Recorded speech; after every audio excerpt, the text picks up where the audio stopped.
ক্রিমিনালদের আর কোনো দাম নেই, যেই ক্রিমিনালই হোক সাইড দিয়ে ঢুকতে হবে। আজকে সব ক্রিমিনালদের মজা উড়াবো। হলো ক্রিমিনালটা কি নরম গা। এবার তোমার পালাই হলো ক্রিমিনাল, এবার তোমার ওই জায়গাতে হাত দেবো।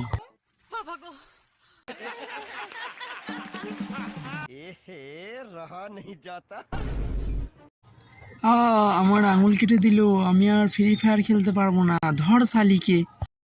কি হলো ক্রিমিনাল, তুমি হোয়াইট নিয়াঞ্জার আঙুল কেটেছো কেন? আজকাল তোর জন্য আর কেউ ক্রিমিনালকে সম্মান করে না। সব কিছুতে রিটার্ন নিয়ে এলি, তোর বাবার বিচিটাও রিটার্ন নিয়ে আয় না। এটা কি চুলের গেম? যেটা বেশি রিয়ার সেটাই আমি রিটার্ন আনবো, এটাই ফ্রি ফায়ারের নিয়ম।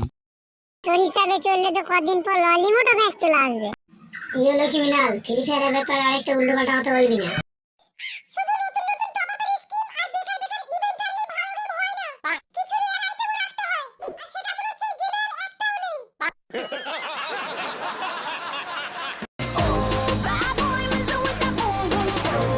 এই গ্রিন ক্রিমিনাল আসছে, গ্রিন ক্রিমিনাল, গ্রিন ক্রিমিনাল।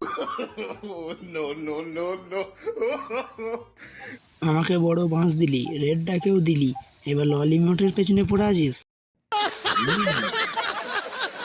কি হয়েছিল এই হলো ক্রিমিনাল? ক্রিমিনাল রিটার্ন আসার পর কেউ আমাদেরকে সম্মান করে না, আবার উল্টোপাল্টা জায়গায় হাত দিচ্ছিল, সেই জন্য আমি হাতটা কেটে দিয়েছি। ভুল করেছো তুমি। একটা হাত কাটলেও আরেকটা হাত দিয়ে ওর কাজ চলে যাবে, তাই জন্য ডাইরেক্ট কেটে দাও ওর শালার গলা।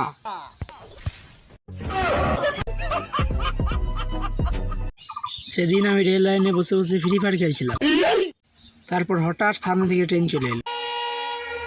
কিছুক্ষণের জন্য হলেও মনে হয়েছিল যে আমি বোধহয় আর বাঁচবো না। তখন আমার আইডির প্রোফাইলটা খুব মনে পড়ছিল। সেই সময় মনে পড়ে গেল কোবরাটা এখনো 7 লেভেল করতে বাকি। ঠিক সেই সময় ও স্পাইডারম্যানের মতন এসে প্যাক করে লাথি মেরে দিল পুঁতে, আর বেঁচে গেলাম।